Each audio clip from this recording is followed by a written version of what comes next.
So there's a couple of different ways that we can change colors, and I'm just going to show you two of them. So we're ready to change color here. I'm just going to snip my yarn, and I'm leaving a few inches here to change. I'm going to take the shuttle away. So the easiest way to change colors is to just take this end and weave it back through the same shed that you just came through. Now, if I did that, it's just gonna go and pull right out. So I don't wanna do it quite like that. What I want to do is go around that last warp end and then back through the shed, and then that holds it in place.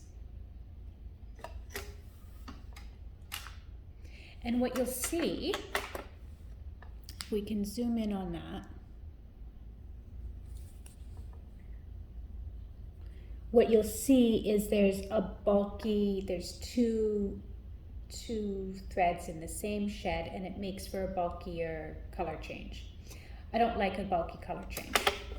So I'm going to pull that out. I'm going to show you, you know what, I'm actually going to show you 3 ways of doing this.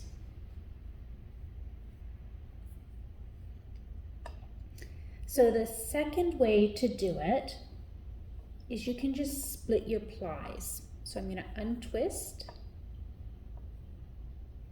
This is a 4-ply yarn. I'm going to split it, and then I can do exactly the same thing. So I can take it around that first thread and back through the shed. That's going to make it a little less bulky. You can see there's a little less bulk there. That is still not the way I like to do it. I do something a little more complicated, which ends up giving you almost no bulk at all. I'm going to go back into my shed, pull this back out, and I'm going to keep splitting my ply right through the weaving here. So I've gone about 1 inch in. I'm going to grab my scissors. I'm going to snip that ply. I want to be careful you don't break a warp or snip a warp end. And then I'm going to take, so I'm going to press things back into place again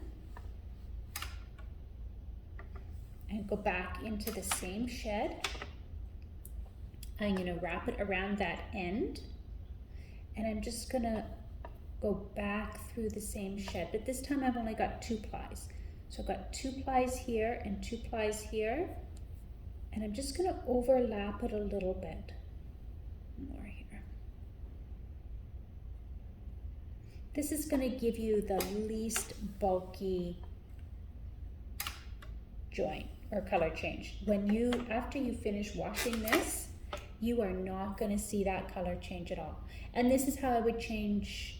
If I run out of weft on the shuttle, this is how I would change the weft on the shuttle as well. I would lay those 2 plies so that they cross over top of each other. And so it would be 2 plies over top of 2 plies, and you won't see the change at all. So I'm going to start the new color, and you'll get a repeat of what I just did. So I'm going to take my end here. I'm going to just split the ply.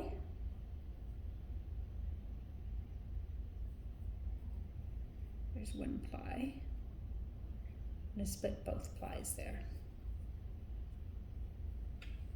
I'm just going to snip it.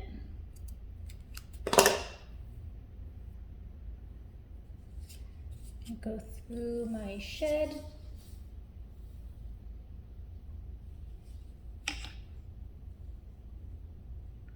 So let me pull this forward here. This is where the 1 ply is snipped. I'm going to send it part way through, just a little bit. So that's where the end is there.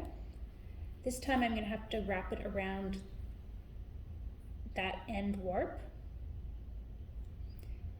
And then I'm just going to pull it through the shed. And then I can press it down into place. When that's washed, you're not going to see that difference at all. And after washing, these can just be snipped flush against the fabric when it's been done. So now I'm just going to keep weaving another 20 picks of the gold this time. I think it's called Sunset. And I'm going to keep doing that through the whole scarf. Now you can just do a few checks at each end. You can do it all the way through, whatever you like. And I will meet you back at the other end of the scarf.